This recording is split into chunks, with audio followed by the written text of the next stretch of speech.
Hello friends, எல்லோரும் நல்லா இருக்கீங்களா? ஸோ இந்த சேனலுடைய ஃபஸ்ட்டு வீடியோ இதான் அப்படின்னு நான் நினைக்கிறேன். ஏன்னா இது வரைக்கும் வீடியோஸ் எதுவுமே நான் போட்டதே கிடையாது. எல்லாமே ஸ்டார்ட் பண்ணதுலேருந்தே பார்த்திங்கன்னா ஆடியோ பேஸ்டு தான் இந்த சேனலை ரன் பண்ணோம். ஃபுல்லாக ஒரு பாட்காஸ்ட் மாதிரி நம்மளுடைய சப்ஜெக்ட் அதை ப்ரியாரிட்டைஸ் பண்ணோம் அப்படின்ற நோக்கத்தில் தான் இந்த சேனல் ஸ்டார்ட் பண்ணேன் ஒரு 4 வருஷங்களுக்கு முன்னாடி. ஸோ அந்த அடிப்படையில் பெரும்பாலும் வீடியோ எதுவுமே எனக்கு ரெக்கார்ட் பண்ணுறதில்ல. ரெண்டாவது டைமிங்ஸ் பெரும்பாலும் எனக்கு அவைலபிளாக இல்லாதனால அதுவும் ஒரு மெயின் காரணம். ஸோ இப்போ இந்த வீடியோ எதுக்கு நான் இப்போ வந்திருக்கேன், ஏன் பேசுகிறேன் அப்படின்னு சொன்னால், ஒரு சின்ன ஒரு செல்ஃப் இன்ட்ரொடக்ஷன் மாதிரி நம்ம இந்த சேனலை ஏன் ஸ்டார்ட் பண்ணோம், இதோட நோக்கம் என்ன, இப்போ எப்படி போயிட்டுருக்கு, இதுக்கப்புறம் என்ன மாதிரியான ஒரு ப்ராக்ரஸில் போகணுன்னு ஆசைப்பட்றேன், எதை நான் முக்கியத்துவம் படுத்துகிறேன் அப்படின்றத பற்றி ஒரு சின்ன ஒரு விளக்கமாக கொடுக்கலாம் நம்மளோட சப்ஸ்கிரைபர்ஸ்க்கும் மற்றும் மற்ற வியூவர்ஸ்க்கும் அப்படின்றதுக்காக தான் இந்த சின்ன வீடியோ. ஸோ இதை சொல்கிறதுக்கு முன்னாடி பார்த்திங்கன்னா, இந்த சேனல் ஸ்டார்ட் பண்ணுறதுக்கு முன்னாடி நான் என்னவாக இருந்தேன், எதனால் இதை நான் ஸ்டார்ட் பண்ணேன், அதுக்கான ஐடியா எப்படி வந்துச்சுன்றதை பற்றி ஒரு சின்ன சுருக்கமான ஒரு விளக்கம். ரொம்ப நேரத்தை எடுத்துக்காமல் சீக்கிரமாக நான் விளக்கிடுவேன்னு நினைக்கிறேன். சின்ன வயசுலேருந்தே பார்த்திங்கன்னு சொன்னால் என்னுடைய லைஃப் பெரும்பாலும் வாசிப்பு சார்ந்து தான் என்னுடைய அதிகப்படியான நேரங்கள் செலவாயிருக்கு அப்படின்னு சொல்லலாம். நான் சொல்கிறது நம்மளுடைய அன்றாட காரியங்கள், நம்ம அன்றாட வேலைகள் இதெல்லாம் போகிறதுக்கு தாண்டி என்னுடைய வாசிப்பு தான் அதிகமாக என்னுடைய நேரத்தை எடுத்துக்கொண்டுச்சு அப்படின்னு சொல்லலாம். இந்த வீடியோவில் கூட பார்த்தீங்கன்னு சொன்னால் நான் பின்னாடி புக்ஸ்லாம் இருக்கிற மாதிரி தான் ஷூட் பண்ணியிருக்கேன். பெரும்பாலும் எல்லா ஃபோட்டோஸுமே அப்லோட் பண்ணுறது சோஷியல் மீடியாவில் பின்னாடி ஒரு புக் பேக்ரவுண்ட் இருக்க மாதிரி தான் பண்ணுவேன். பெரும்பாலும் எல்லோரும் கேட்பாங்க, ஏன் தனியாக பண்ண மாட்டேறீங்கன்னு. இது ஒரு நெருங்கிய நண்பராக போல், இல்லாட்டி ரொம்ப ஒரு ஃபெமிலியரான ஒரு என்விரான்மெண்ட்டை எனக்கு எப்பயுமே தர மாதிரி ஒரு ஃபீல் ஆகும். ஸோ அதனால் புக்ஸோட நான் இது பண்ணுறேன். இன்னும் சொல்லப்போனால் வெறுமனே சும்மா ஒரு ஷோகேஸ் பண்ணுறதுக்காக மட்டும் கிடையாது. எப்பயுமே அந்த புக்ஸ் மேலான ஒரு க்யூரியாசிட்டி இருக்குது. அதை அடுத்தவங்களுக்கு நம்ம சஜஸ்ட் பண்ணணும், அவங்களுக்கு அதில் ஒரு க்யூரியாசிட்டியை ஏற்படுத்தணும் அப்படின்ற ஒரு நோக்கமும் இருக்குது. யாராவது கேட்பாங்க, என்னப்பா பின்னாடி இந்த புக்குன்னு கேட்பாங்க. ஸோ அவங்களுக்கு அந்த புத்தகத்தில் இது என்ன புக்கு அப்படின்னு சொல்லிட்டு சஜஸ்ட் பண்ணணும், அவங்கள படிக்க வைக்கணுன்ற ஒரு ஆர்வமும் இருக்குது. ஸோ இதுக்கெலாம் முன்னாடி சின்ன வயசுலேருந்து பார்த்திங்கன்னா பெரும்பாலும் எனக்கு டிஸ்ட்ராக்ஷன் எதுவுமே கிடையாதுன்னு சொல்லலாம். அதிகப்படியாக நான் சொல்கிறது டிவி, டெலிவிஷன், கேம்ஸு அந்த மாதிரி எந்த பெரிய டிஸ்ட்ராக்ஷன்ஸ் எதுவுமே இல்லை. ஒரு வகையில் டிஸ்ட்ராக்ஷன் சொல்ல முடியாது. சின்ன வயசில் அந்த வயசில் உள்ள பசங்களுக்கு அதெல்லாம் தேவைப்படும். அப்படிலாம் இல்லாமல் நான் ஒரு புத்தகம் சூழ்ந்த ஒரு சூழலில் வளர்ந்தனால எனக்கு அது ஒரு பெரிய கம்பேனியனாக இருந்துச்சு. பெரும்பாலும் நிறைய வாசிச்சுட்டே இருந்தேன். புரியுதோ புரியலையோ எல்லாத்தையுமே வாசிப்பேன். அப்படி ஒரு பெரிய அந்த வாசிப்பு வரலாறு பற்றி தனியாக நான் ஒரு வீடியோ போட்டிருக்கேன். அதை நீங்கள் போய் பார்க்கலாம், பழைய வீடியோவில் இருக்குது. இப்படி ஆரம்பித்தனால இது ஒரு பொழுதுபோக்கு வாசிப்பாகவே பெரும்பாலும் 12th ஸ்டாண்டர்ட் வரைக்கும் இருந்துச்சு. அதன் பிறகு நான் 12th ஸ்டாண்டர்டுக்கு அப்புறம் அப்போ 12th அப்புறமா கல்லூரி பருவத்தில் கல்லூரியில் சேர்ந்த பின்னாடி பிஏ அண்ட் எம்ஏ இங்கிலீஷ் ரெண்டுமே படித்தேன். அப்போ பெரும்பாலும் ஒரு தீவிர வாசிப்பு அது அப்போ தான் ஸ்டார்ட் ஆச்சுன்னு சொல்லலாம். அப்போ காலேஜ் டேஸில் இது ஒரு தீவிரமான ஒரு வாசிப்பாக ஆரம்பிச்சிச்சு அப்படின்னு சொல்லலாம். இன்னும் சொல்லப்போனால் இந்த கல்லூரி காலம் அந்த 3 வருடம் + 2 வருடம், அந்த 5 வருட காலம் முழுக்க ரொம்ப சீரியஸான ஒரு வாசிப்பு அப்படின்னு தான் சொல்லுவேன். வேறு எந்த ஒரு வேலையுமே செய்யாமல் கல்லூரிக்கு போகிற நேரம் மட்டும் கிடையாது, மற்ற எல்லா நேரமுமே காலைல விழித்ததுலேருந்து இரவு வரை புத்தகங்கள் பற்றின ஒரு சிந்தனையும் வாசிப்பு மட்டுமே இருந்துச்சுன்னு சொல்லலாம். அதுக்கு முன்னாடி ஒரு 10 வருடம் தொடர்ந்து நிறைய வாசிச்சிருக்கேன். சுமார் ஒரு 20 வருட வாசிப்பு அனுபவம்னு சொல்லலாம். அப்போ இந்த கல்லூரி காலகட்டத்தினுடைய வாசிப்பில் பார்த்திங்கன்னு சொன்னால் உண்மையிலே ஒரு பெரிய உலகம் திறக்குது அப்படின்னு சொல்லலாம். குறிப்பாக இலக்கியத்துக்காக தான் இந்த கல்லூரி காலத்தில் சேர்ந்தது, படிக்க ஆரம்பித்தது. உலக இலக்கியங்கள், ரஷ்ய இலக்கியங்கள், ஆங்கில இலக்கியம் எல்லாத்தையுமே படித்தது ஆங்கில இலக்கியமாக இருந்தாலும் எல்லா இலக்கியத்தையுமே படித்தேன். அப்போ அது என்னாச்சுன்னு சொன்னால் ஒரு கட்டத்தில் வெறும் இலக்கியம் பத்தலைன்னு சொல்ல முடியாது, அந்த லிமிட்டேஷனுக்குள்ளே நம்மளால் இருக்க முடியல. அதை தாண்டி என்ன இருக்குது, எப்பயுமே நேச்சுரலாக நீங்கள் ஒரு சப்ஜெக்ட் எடுத்தீங்கன்னு சொன்னால் அந்த சப்ஜெக்ட்லேருந்து அடுத்த சப்ஜெக்டை நோக்கி தான் நீங்கள் போவீங்க. இல்லை அது லைட்டாக தொட்டு கொடுக்குன்னு சொல்லலாம். அந்த மாதிரி இலக்கியத்திலேருந்து அப்படியே வரலாறு கொஞ்சம், உளவியல் கொஞ்சம் அப்படின்ற மாதிரி அப்படியே கொஞ்சம் கொஞ்சமாக வாசிக்க ஆரம்பித்தோம். நாட்டு நடப்புகள் பற்றி எல்லாத்தையுமே வாசித்தோம். பொருளாதாரம் குறித்து வாசித்தேன். அரசியல் பற்றி நிறைய வாசித்தேன். இப்படி இருக்கும்போது பார்த்திங்கன்னா இந்த வாசிப்பு பயணத்துலலாம் யாரெல்லாம் பெரிய பெரிய ஆட்களாக இருந்தார்கள், யாரெல்லாம் எனக்கு பெரிய அளவுக்கு தாக்கம் செலுத்தினார்கள், அப்படியே ஒரு பெரிய ஒரு லிஸ்ட்டே போடலாம். ஆல்ரெடி பழைய வீடியோஸில் சில அப்படி முக்கியமான நபர்களெல்லாம் நான் குறித்து பேசியிருக்கேன். அதனுடைய தொடர்ச்சியாக ஆன்மீகம் குறித்து நிறைய வாசிக்க வேண்டிய ஒரு தேவை, இல்லை ஒரு தேடல் எனக்குள்ளே ஏற்பட்டுச்சுன்னு சொல்லலாம். ஆனால் ஆன்மீகம் பற்றி நிறைய நூல்களை புத்தகங்களாக வாசித்தேன். இந்த ஜேர்னியில் பார்த்திங்கன்னா பெரும்பாலும் இப்போ இந்த வீடியோவில் வாசிப்பினுடைய அந்த வரலாறு தான் நான் சொல்லிகிட்ருக்கேன். தொடர்ந்து நான் எப்படி வாசிக்க ஆரம்பித்தேன், அடுத்தடுத்து அது எங்கே போச்சு அப்படின்றது தான். இந்த ஒரு கட்டத்தில் வந்து இது எப்படி ஆச்சுன்னு சொன்னால், இந்த சப்ஜெக்டோட எல்லாம் முடிஞ்சு போச்சு, இதுதான் வந்து எல்லாத்துக்குமான விடை அப்படின்ற மாதிரி நம்ம புரிந்து வைத்திருப்போம் பார்த்தீங்களா. அது வந்து கொஞ்சம் கொஞ்சமாக பிரேக் ஆகிட்டே வருது.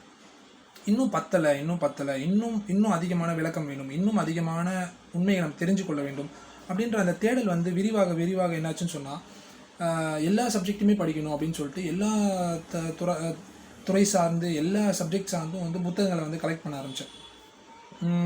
குறிப்பாக வந்து நூலகங்கள் வந்து பெரிய அளவுக்கு எனக்கு உதவி இருக்குன்னு சொல்லலாம். நூலகங்களில் தான் அதிகமான புத்தகங்களை வாங்கி படிக்க ஆரம்பித்தேன். அப்புறம் கிண்டில் புக்ஸ் வாங்கினேன். அதில் சுமார் ஒரு 1000 புக்ஸ் வச்சுருந்தேன்.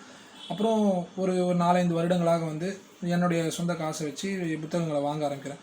அதில் என்னுடைய கலெக்ஷன் மட்டும் ஒரு 1000 புக்கு தொட போகுதுன்னு சொல்லலாம். ஒரு 900 புக்கு தாண்டிடுச்சு. இது எதுவுமே வந்து நம்ம இவ்வளோ எண்ணிக்கை வச்சுருக்கிறோம், இவ்வளோ கலெக்ட் பண்ணி வச்சுருக்கோம், ஒரு சும்மா ஒரு ஹாபியாக பண்ணிகிட்ருக்குறோம், யார்கிட்ட காட்டணுன்றதுக்காக கிடையாது. வாங்குகிற ஒவ்வொரு புத்தகமும் இது நம்ம படிக்கிறோமா, இது நமக்கு தேவைப்படுதான்றதுக்காக வாங்குறது தான். அடுத்தது நிறைய பேர் கேட்பாங்க, இதனால் இவ்வளோ வாசிக்கிறதுனால என்ன பயன் இருக்குது, இதனால் ஏதாவது பயன் இருக்கா, லைஃப்க்கு காசு வருமா, அந்த மாதிரிலாம் நிறைய கேள்வி கேட்பாங்க. அதுக்கான விடைகள்லாம் நான் வேறு வீடியோவில் சொல்கிறேன். ஆல்ரெடி நான் சில என்னுடைய அனுபவம் சார்ந்து ஷேர் பண்ணியிருக்கேன். ப்ளஸ் இதனால் மற்றவர்களுக்கு என்ன பயன் அப்படின்றத பற்றி நான் பின்னாடி முடிஞ்ச அளவுக்கு நான் பேசுகிறேன். அப்போ இந்த விரிவான தேடல் அப்படின்னு சொல்லும்போது ஒரு குறிப்பிட்ட சப்ஜெக்ட்குள்ளே நிற்காமல் நம்ம விரிவாக எல்லாத்தையுமே வந்து படிக்க வேண்டியது இருக்குது. எல்லாமே ஒன்றோடு ஒன்று தொடர்புடையதாக இருக்குது. குறிப்பாக ரொம்ப முக்கியமான புரிஞ்சுட்டு வந்து எல்லா சப்ஜெக்ட்ஸுமே வந்து இன்டர் கனெக்டடாக இருக்குது ஒன்றோட ஒன்று. இன்றைக்கி வந்து நம்மளுடைய வசதி கருதி நம்ம என்ன பண்ணுறோம்னா தனித்தனி டிபார்ட்மெண்ட்டாக பிரித்து நம்ம படிக்கிறோம். ஆனால் அது எல்லாமே ஒன்றோட ஒன்று தொடர்புடையதாக இருக்குது அப்படின்றத நான் புரிஞ்சுக்கிட்டேன். அப்போ என்ன ஆச்சுன்னு சொன்னால் புரிஞ்சுக்கிட்டேன் அப்படின்னு சொன்னால் அதோடைய வேலை வந்து இன்னும் அதிகமாகுது. இன்னும் அது குறித்து நிறைய வாசிக்க வேண்டிய தேவை அதிகமாக இருக்குது. அப்புறம் ஒரு கட்டத்தில் பார்த்தீங்கன்னு சொன்னால் கென் வில்பர், அப்புறம் வந்து அந்த மாதிரி நிறைய முக்கியமான ஆட்களை வந்து கேள்விப்படுறோம், அவங்கள குறித்து வாசிக்கிறோம். அப்போ தான் வந்து சில விஷயம் புரியுது. எல்லா துறையும் இணைக்க முயன்ற சில நபர்கள்லாம் இருந்திருக்காங்க. வரலாற்றில் பார்த்தீங்கன்னு சொன்னால் பாலிமேத்ஸ்ன்னு சொல்லக்கூடிய பல துறை சார்ந்த பெரிய ஸ்கில்ஸ்குள்ள நபர்கள் இருந்திருக்காங்க. உதாரணமாக லியோனார்டோ டாவின்சி வந்து உலக லெவலில் புகழ்பெற்ற ஒரு நபர். அவர் சயின்ஸு, ஆர்ட்டு, ஃபிசிக்கல், மென்டல் எல்லாத்தையுமே ஒன்றா இணைச்ச ஒரு நபர். அவர் மேட்டர் வேறு ஸ்பிரிட் வேறு அப்படி பார்க்காம எல்லாத்தையுமே ஒன்றா இணைச்சி நம்ம இன்றைக்கி என்னென்ன துறையெல்லாம் வந்து ஒன்றோட ஒன்று எதிராக இருக்குதுன்னு சொல்கிறோமோ அந்த துறைகள் எல்லாத்தையுமே ஒன்றாக பார்த்து அத்தனையிலையுமே சாதனை படைத்த ஒரு நபர்னு சொல்லலாம். இந்த மாதிரி பல பேரை வந்து கிராஸ் பண்ணி வரும்போது இவங்களோட அப்ரோச்லாம் ஏன் வித்தியாசமாக இருக்குது அப்படின்றத நம்ம தேடி வரோம். அப்போ வந்து கென் வில்பர்னு ஒரு நபரையும் வந்து நான் வந்து அவரை பற்றி வாசிக்கிறேன். அவருடைய தியரி ஆஃப் எவ்ரிதிங்னு ஒரு புத்தகம்.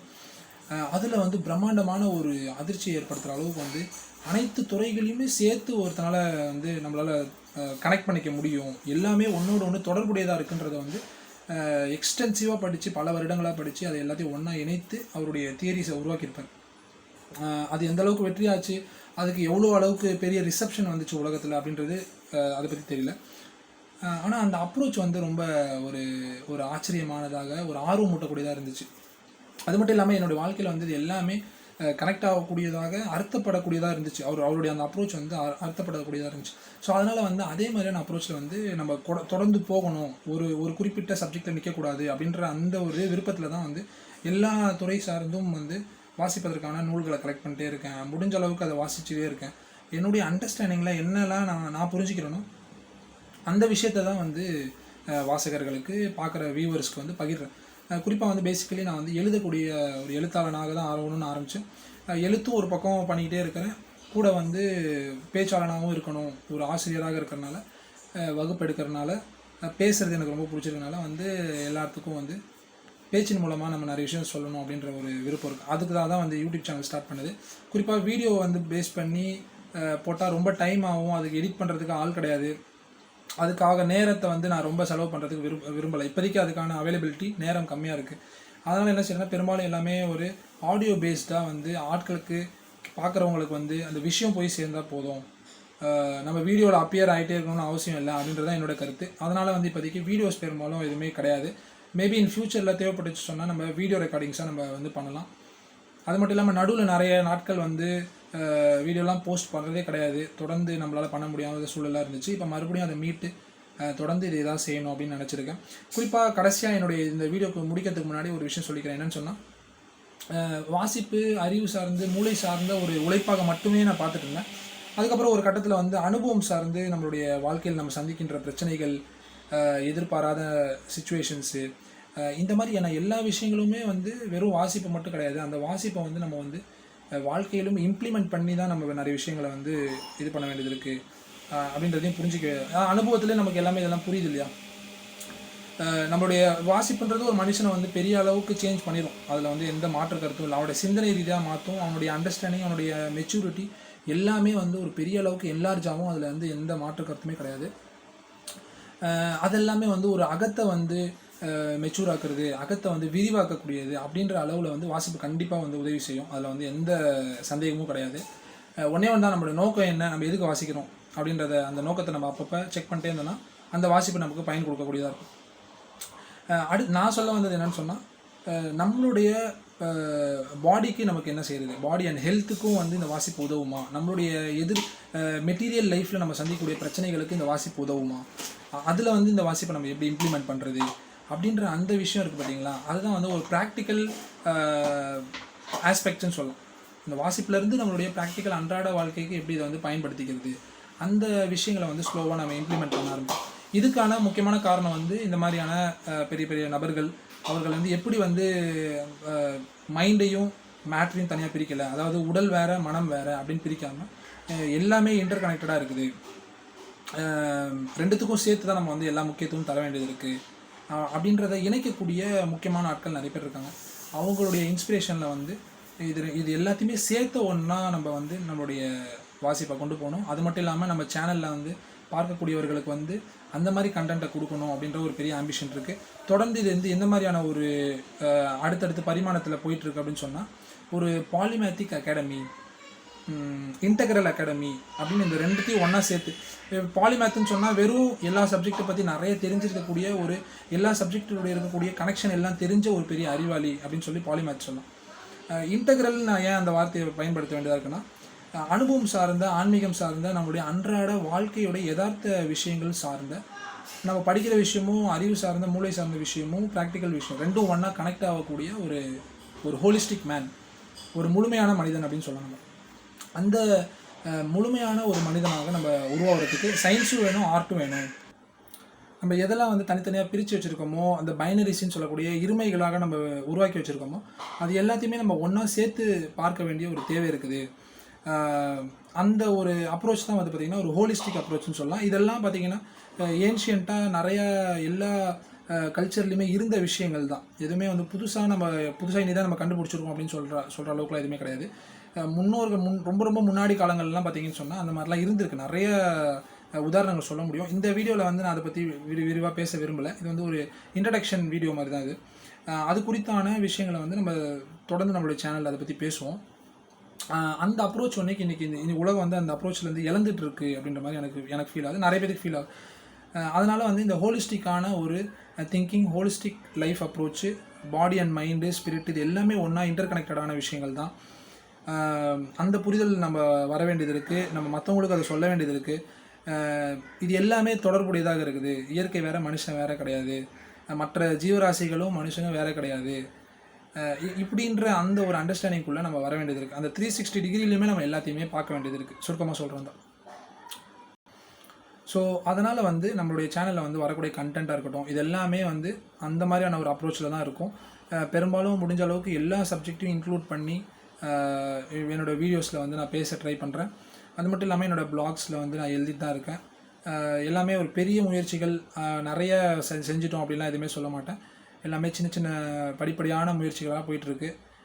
இந்த புத்தகங்கள் நீங்கள் பார்க்கலாம். இப்போ இங்கே ஒரு பக்கம் இருக்குது, இன்னொரு அறையில் ஒரு புத்தகங்கள் கொஞ்சம் இருக்குது. இது எல்லாமே வந்து பார்த்திங்கன்னா ஒரு சுமார் 900 புத்தகங்கள் தாண்டிச்சுன்னா அதுவே வந்து அவ்வளோ ஈஸியாக நடந்த விஷயங்கள்லாம் கிடையாது. ஒரு பல வருடங்களோட உழைப்பு, சிறுக சிறுக சேமிக்கிறது, அதுக்கான நேரத்தை திரட்டுறது, அந்த புத்தகங்களை தேடி போய் வாங்குறது, இது எல்லாமே ஒரு பெரிய உழைப்புக்கு பின்னாடி நடந்த விஷயங்கள் தான். ஆனால் இவ்வளவும் செஞ்ச பின்னாடி வந்து என்ன ஃபீல் ஆச்சுன்னா, வந்து நம்ம நிறையா படிச்சுட்டோம், நிறைய தெரிஞ்சிட்டோன்ற எந்த ஃபீலுமே ஆக. ஜான் கீட்ஸை யாரோ போயிட்டு சொன்னார், நிறையா படிக்க தான் என்னோடய அறியாமே தெரிய ஆரம்பிச்சு சொன்னார் பார்த்தீங்களா. அந்த வார்த்தையை வந்து நான் உணர்ந்தேன்னு சொல்லலாம். இவ்வளோ படித்து நம்ம சீக்கிரம் முடிச்சிட்டோமா, எல்லாம் தெரிஞ்சு போச்சா அப்படின்னு கேட்டால் கண்டிப்பாக கிடையாது. இப்போ தான் நம்ம முதல் நுழைவாயிலே வந்து நிற்கிறோம். ஒரு பெரிய கடலுடைய கரையில் வந்து இப்போ தான் நின்று அந்த கடலை பார்க்குறோம் அப்படின்ற ஒரு ஃபீல் தான் நமக்கு வந்து அடைஞ்சிச்சு. இதை நான் விளையாட்டாக சொல்கிறேன்னு நினச்சிக்காதீங்க. அப்போ வந்து இது ஒரு முடிவடையக்கூடிய ஒரு பயணம் கிடையாது. நம்மளால் என்ன எவ்வளோ உள்வாங்கிக் கொள்ள முடியுமோ, எவ்வளோ படிக்க முடியுமோ அதை வந்து நம்ம பெற்றுக்கொள்ள வேண்டியது தான். அதை வந்து நம்ம மற்றவங்களுக்கு தரணுன்றது தான் பிளானு. இதனுடைய தொடர்ச்சியாக இதை வந்து வகுப்புகளாகவும் ஆக்கலாம். இதை வந்து ஒரு வகுப்பாக ஆக்கிறதுக்கான ஒரு ஆசையும் இருக்குது. இதை பேஸ் பண்ணி நம்ம வந்து ஒரு அகாடமி மாதிரி ஸ்டார்ட் பண்ணோம். ஒரு கல்வி சாலை வந்து உருவாக்கணும், ஒரு இன்ஸ்டியூஷனை உருவாக்கணுன்றது ஒரு பெரிய கனவாக இருக்குதுன்னு சொல்லலாம். அதை வந்து எத்தனை வருஷங்கள் ஆகும், அது சாத்தியமாக நடக்குமா இல்லையான்றது தெரியல. அப்படி ஒன்று ஆச்சுன்னு சொன்னால் அதுக்கான ஒரு நோக்கம், அதுக்கான விஷன் எல்லாமே வந்து நான் வந்து நினச்சி வச்சுருக்கேன். அதெல்லாம் வந்து ஒரு நீண்ட கால கனவுன்னு சொல்லலாம். இப்போதைக்கு வந்து நம்ம என்ன செஞ்சிட்ருக்கோமோ அதை பேஸ் பண்ணி நம்ம போயிட்டுருக்கோம். எழுதுறது, அதை சம்மந்தமாக பேசுகிறது, நம்மளுடைய டீச்சிங்கில், நம்மளுடைய வீடியோஸில் எல்லாமே வந்து இந்த மாதிரியான ஒரு ஹோலிஸ்டிக் திங்கிங்கை கொண்டு வரது எப்படி அப்படின்றத பற்றி நான் தொடர்ந்து யோசிச்சுட்டே இருக்கேன். அதை பற்றி நான் எழுதிட்டே இருக்கேன். இப்போதைக்கு இந்த அப்டேட்ஸ் தான் நான் தர முடியும். இதை பற்றி நான் ரொம்ப விரிவாக சொல்கிறதுக்கு வேறு எதுவும் எனக்கு தெரியல. ஒரு சின்ன இன்ட்ரடக்ஷன் வீடியோ. இந்த வீடியோவே வந்து பார்த்திங்கன்னா ஒரு ஃபுல் குவாலிட்டியான வீடியோலாம் தெரில, சும்மா ஃபோன் எடுத்து அப்படியே நம்ம வந்து ரெக்கார்ட் பண்ணிகிட்ருக்கேன்.